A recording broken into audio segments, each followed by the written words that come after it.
Hi everyone, welcome back to Chop's Garage. Last video we discussed how I was going to lose a fortune, and it appears that I underestimated exactly how much I was going to lose. Let's get into it.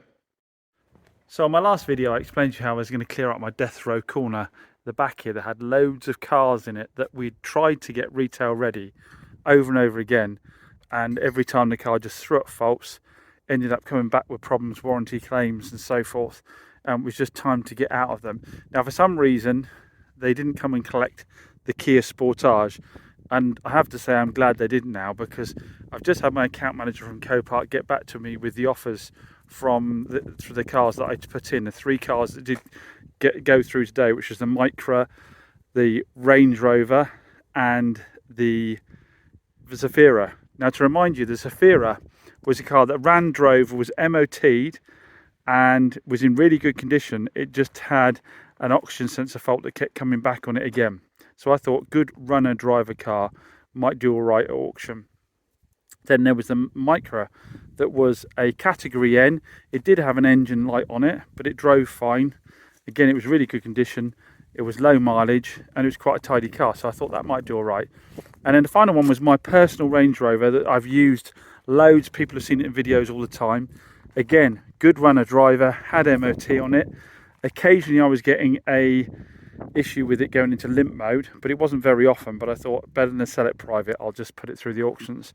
And I thought, you know, the Copart private buyers can buy from Copart, unlike auctions. So I thought we might do better there than we do sending them to an auction.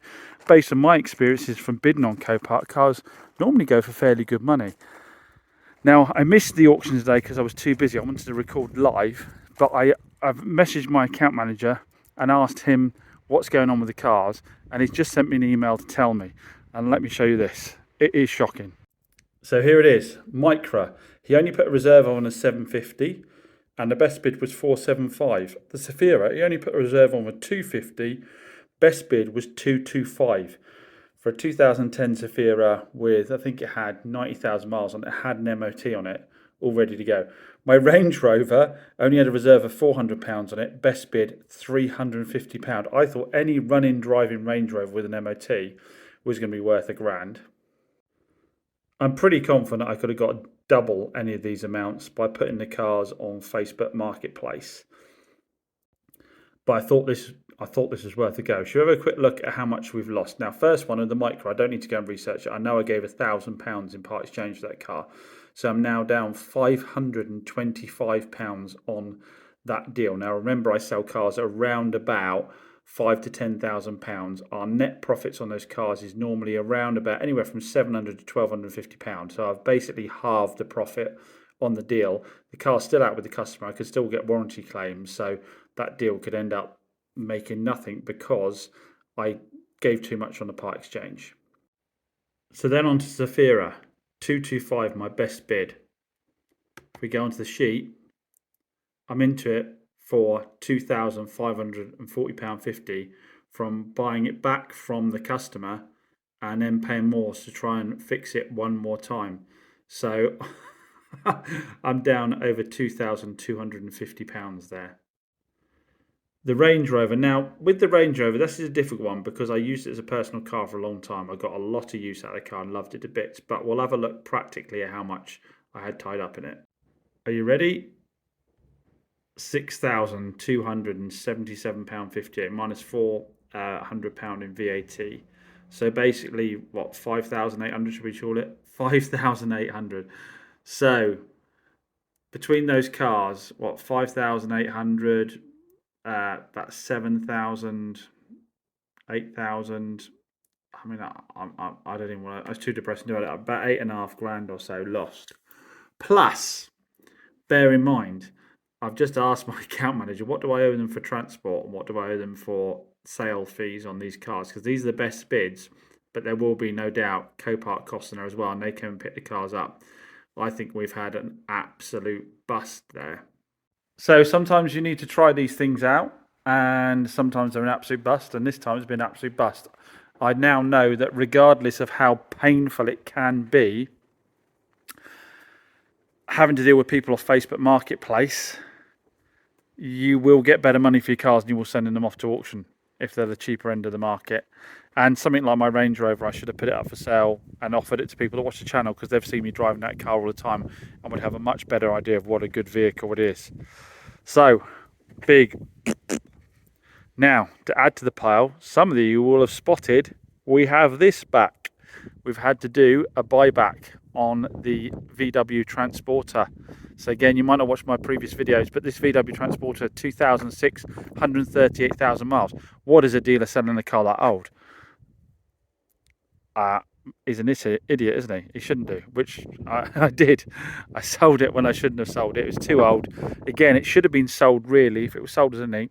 Spares and repair, you know, no warranties, no guarantees. Because although we put a brand new fresh MOT on it, we did an ECU on it, and obviously we tidied it up, and it was a good runner driver. It's just too risky to send something of this age out. We did a deal with a gentleman who wanted to start taking his family out more often.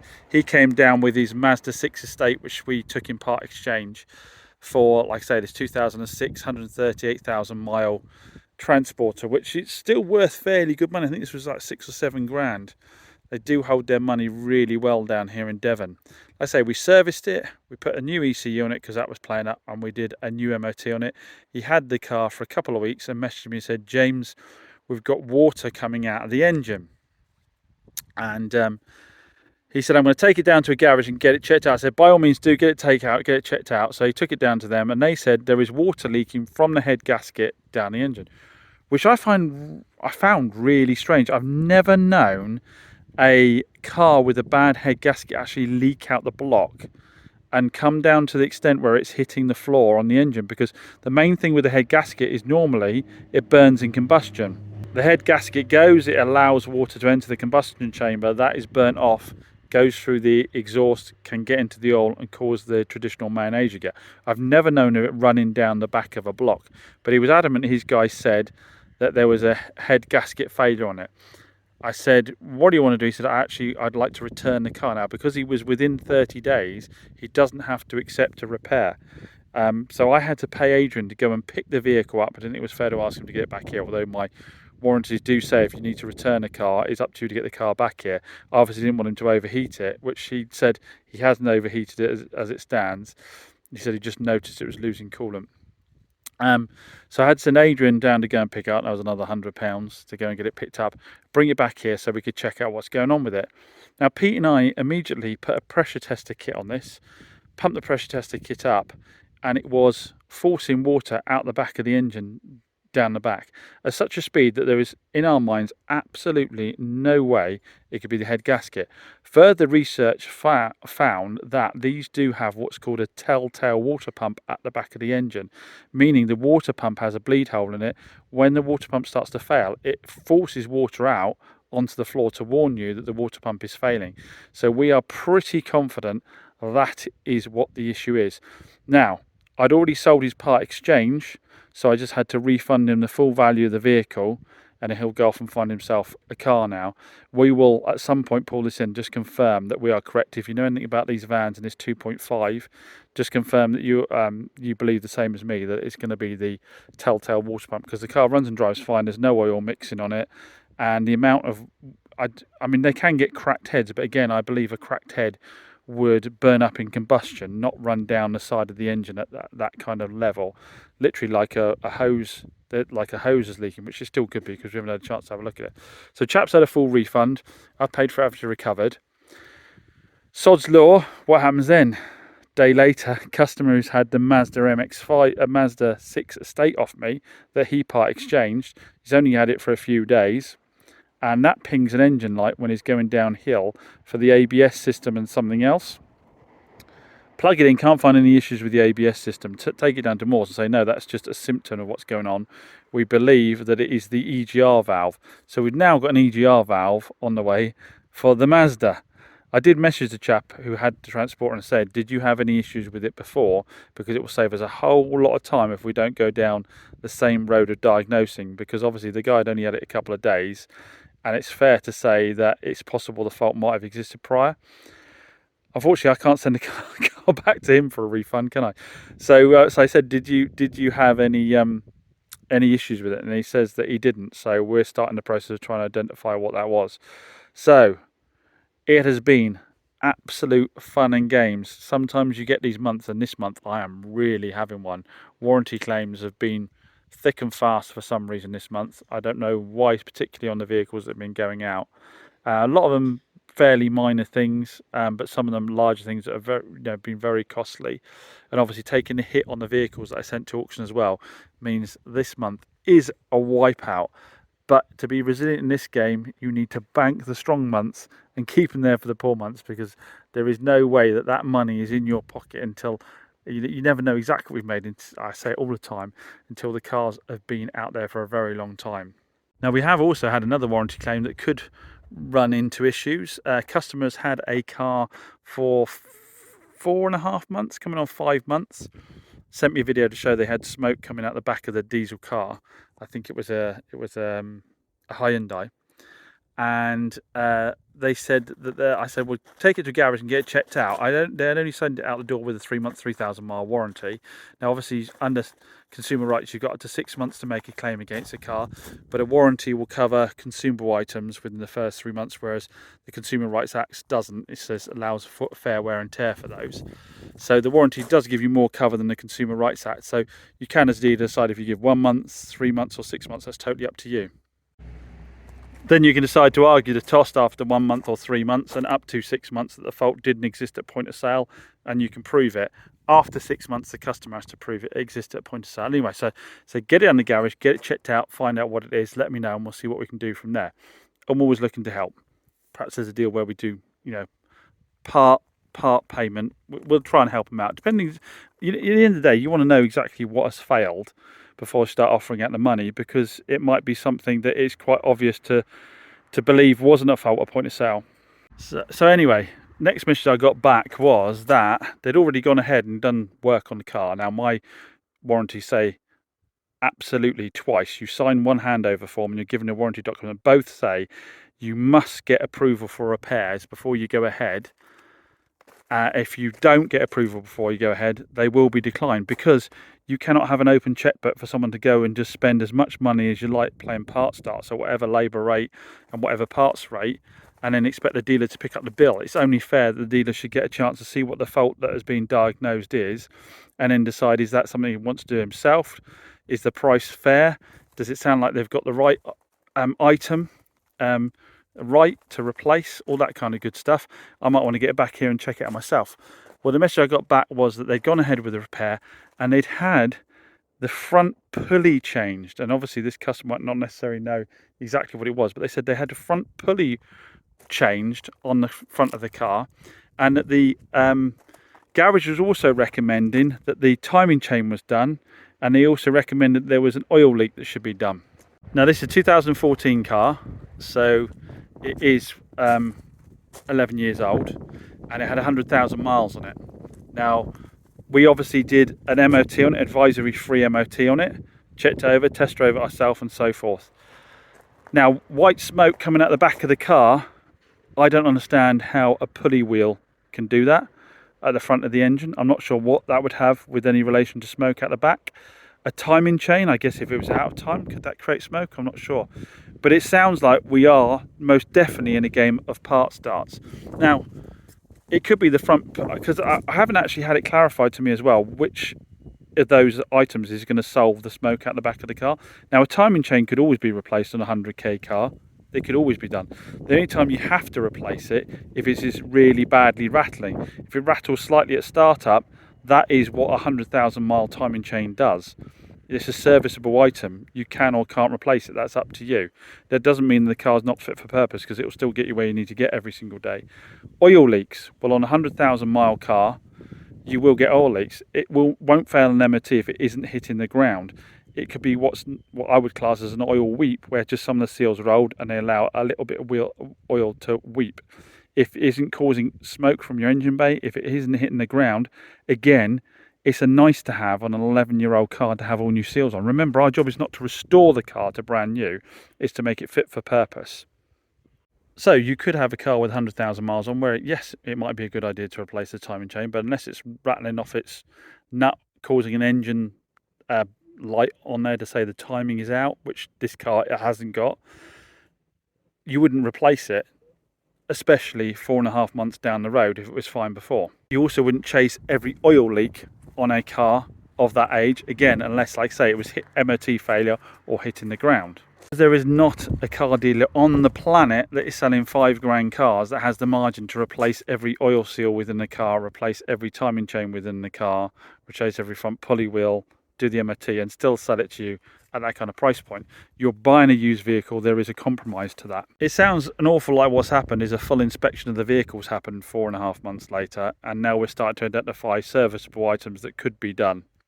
But of course, it's difficult for me to say whether that's right or wrong because I've not seen the vehicle and I've not had the report from the garage. So what I've asked for is I've said, look, if you want me to even consider any of those things, I need to see the vehicle.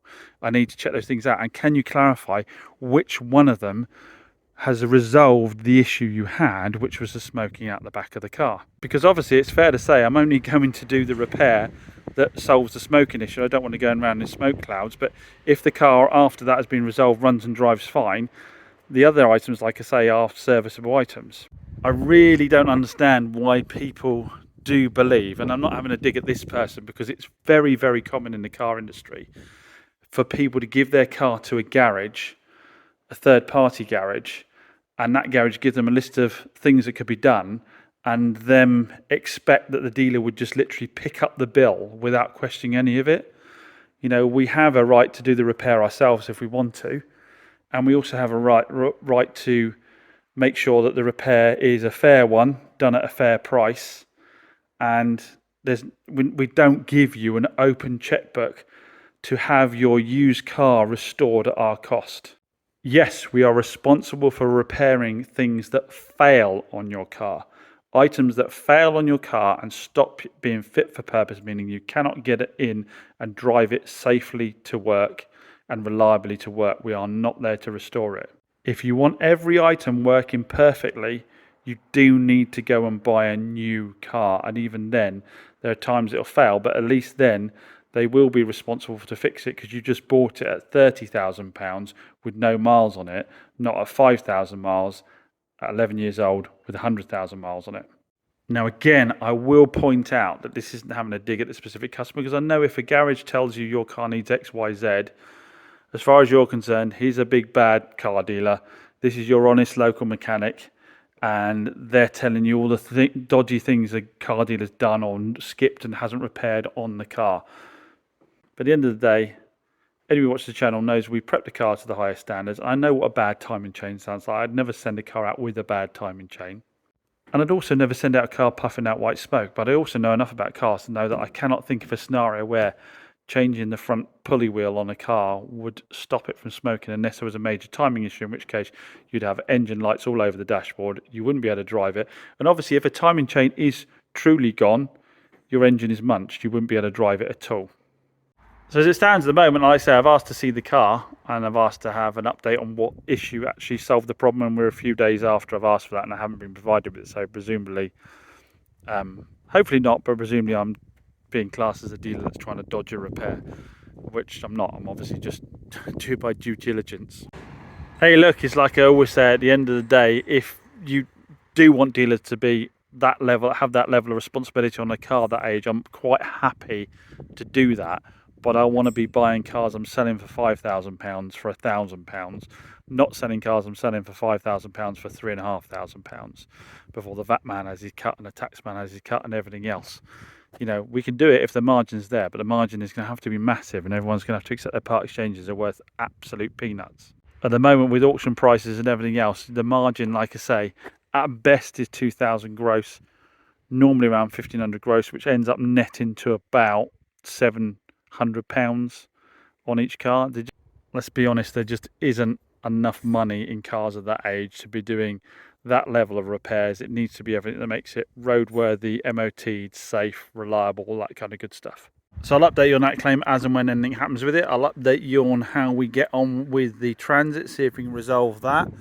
And I think what we're going to do with the Sportage after those results from Copart is give it a clean up, do a nice honest listing on Facebook and see if we can't do better on that, and time for me to move on. I can't focus on it too much, on those losses too much, because it'll just get you down. We'll move on to more positive things, like the fact that you can meet the Moaning Hand at Rustival. I am going to be live at Rustival. I will be wandering around the cars there. That is Hub Nuts. If you haven't checked his channel out, do so. Rustival is absolute top show. Did it year before last. The mix of cars you see there, the people that are there, really cool people, but the just mix of cars is brilliant. You see hot hatches you haven't seen for ages. You see classics. You see people's homemade stuff. You see stuff that's been recovered from barns, and you know, it's just all patinaed up, and that I absolutely love the eclectic mix of motors that are there. So I will be along. It is this weekend coming, so if you haven't got a ticket, hop on the website, grab yourself a ticket. I'll put a link in the video description down below. If you see me wandering around, be sure to come up and say hello. Don't be shy. I appreciate everyone that watches the channel, everyone that comments. So by all means, like I say, if you come and see me, come and grab me, come and say hi. And yeah, I hope to meet quite a few of you there. And I will be in the, or I better go and stand next to it, otherwise it's going to make no sense at all. The 106 GTI, our latest raffle car. I'll be bringing along the 106 GTI so everyone can check it out. And the run up there will prove that it is a nice, reliable little motor. I shouldn't jinx myself by saying that. If you haven't seen this before, this is our, was it 59,000 mile? 106 GTI, absolute hot hatch legend that we did a cam belt, water pump on, did a new MOT on it. Fantastic car in really original condition. So I'll be driving it up there, and you can have a chance to have a look over that while we're there. As always, massive thanks for watching. I will put a link to the raffle, by the way, down in the video description too, or just search out Chops Garage raffle on Google and come up. But yeah, as always, many thanks for watching, and I hope to see you soon.